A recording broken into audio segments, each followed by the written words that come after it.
যেমন আপনি দাওয়াত দিবেন, তেমনি আপনি আল্লাহর জমিনে আল্লাহর দিন কায়েমের কাজও করবেন। আপনার অন্তরের মধ্যে স্বপ্ন থাকবে, আল্লাহ একদিন না একদিন এই জমিনে কালেমার পতাকা পথ পথ করে উঠবে। একদিন না একদিন তোমার জমিনে তোমার সৃষ্টি, তোমার এই জমিনে তোমার কোরআন দিয়ে চলবে। এই স্বপ্ন আপনাকে লালন করতে হবে এবং সেই লক্ষ্যে আপনাকে কাজ করে যেতে হবে। জিহাদ মানে শুধু তরবারি নিয়ে যুদ্ধ করার নাম নয়। জিহাদ মানে আল্লাহর কোরআনের বিপক্ষে, আল্লাহর আইনের পক্ষে প্রাণান্তকার চেষ্টার নামই হচ্ছে জিহাদ। কলিজার ভাইরা, আমার বাবারা, আল্লাহ রাব্বুল আলামিন কোরআনে হাকিমের সূরা হুজুরাতের মধ্যে এই নির্দেশনাগুলো দিলেন। এক নম্বর শিক্ষা হলো আল্লাহর রাসূলের কথার বাইরে যাওয়ার কোনো হুকুম, কোনো ক্ষমতা আমাদের নাই। রব্বুল আলামিন বলেন, ইয়া আইয়ুহাল্লাযীনা আমানু লা তারফাউ আসওয়াতাকুম ফাওকা সাওতিন নবী।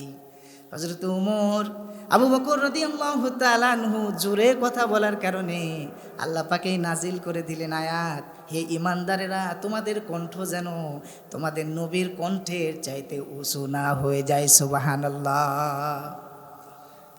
সাহাবীরা কথা বলছেন, রাসূলুল্লাহ সেখানে উপস্থিত। আল্লাহ আয়াত নাজিল করে সতর্কবাণী দিচ্ছে। তাহলে এখন রাসূলুল্লাহ নাই, এখান থেকে শিক্ষা কি? ইসলামী দলের আমির, আপনার লিডার, নেতা, তার সামনে উচ্চ স্বরে কথা বলা আপনার জন্য জায়েজ নাই। আপনি কথা বলেন ভদ্রতার সঙ্গে, সুন্দর করে কাছে গিয়ে সালাম দিয়ে মুসাফা করে নরমভাবে বলেন। এখনও এই বিধান আছে, কিয়ামত পর্যন্ত থাকবে। আল উলামা ওয়ারাসাতুল আম্বিয়া, আলেমগণ হচ্ছে নবীদের ওয়ারিস। আলেমদের সঙ্গে উচ্চ স্বরে আঙুল তুলে কথা বলার ক্ষমতা আপনার নাই। এখন কথা হলো, যদি আলেম সাহেব কোরআন সুন্নাহ বিরোধী কথা বলে, শরিয়ার বিরোধী কথা বলে, তাহলে আপনি বলেন। কিন্তু একজন আলেম যদি হক কথা বলে, শরিয়ার পক্ষে কথা বলে, সেখানে আপনার কথা বলার অনুমতি নাই। কোরআন আপনাকে আদব শিখাচ্ছে, সর্বোচ্চ আদব আপনাকে কোরআন থেকে শিখতে হবে। রাসূলুল্লাহ সাল্লাল্লাহু আলাইহি সাল্লামের বসা অবস্থায় আয়াত নাজিল হয়ে গেল। তাফসিরে মুফাসসিরিন কিরাম উল্লেখ করেছেন, হযরত আবু বকর এবং ওমর রাদিয়াল্লাহু তাআলা আনহু আয়াত যখন নাজিল হয়ে গেল, এত ভীত হয়ে গেল। এই আয়াত নাজিল হওয়ার পর থেকে কোনোদিন হযরত ওমর আর জোরে কোনো কথা বলতেন না। এমনও দেখা গেল, হযরতে ওমরের কাছে কোনো কথা জিগাইলে 2বার 3বার করে জিজ্ঞাসা করার পরে কথা শোনা লাগতো।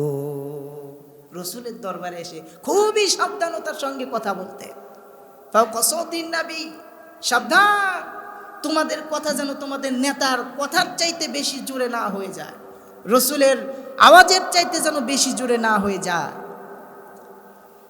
প্রিয় ভাইরা আমার, রব্বুল আলামিন এই আয়াত নাজিল করে দিলেন আর সাবধানতার বাণী শোনায়া দিলেন, আন তাহবাতু আমালাকুম ওয়া আনতুম লা তাশউরুন।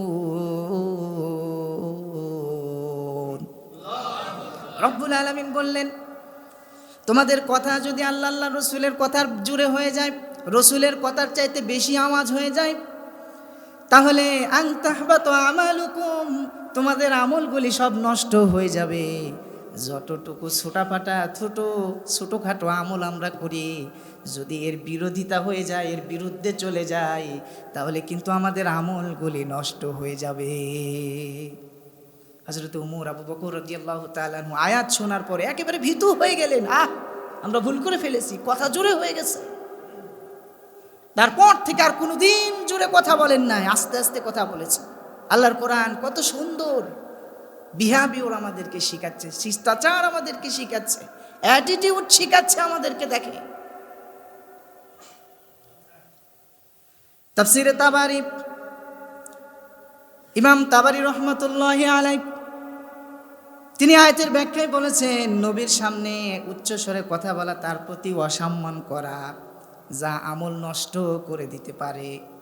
তাফসিরে কাবীর ইমাম ফখরুদ্দিন রাজি রহমাতুল্লাহি আলাইহি তিনি বলেন, নবীর মর্যাদাকে খাটো করা মানে নিজের ঈমানকে ক্ষতি করা। আর নেতার বিরুদ্ধে কথা বলা, নেতার সামনে উচ্চ স্বরে কথা বলা, নিজের আমলকে নষ্ট করে দেওয়া। সুতরাং কথা বলার সময় সাবধানতা অবলম্বন করতে হবে। আল্লাহ পাক রব্বুল আলামিন এই আয়াতের মধ্যে মেসেজ দিচ্ছে।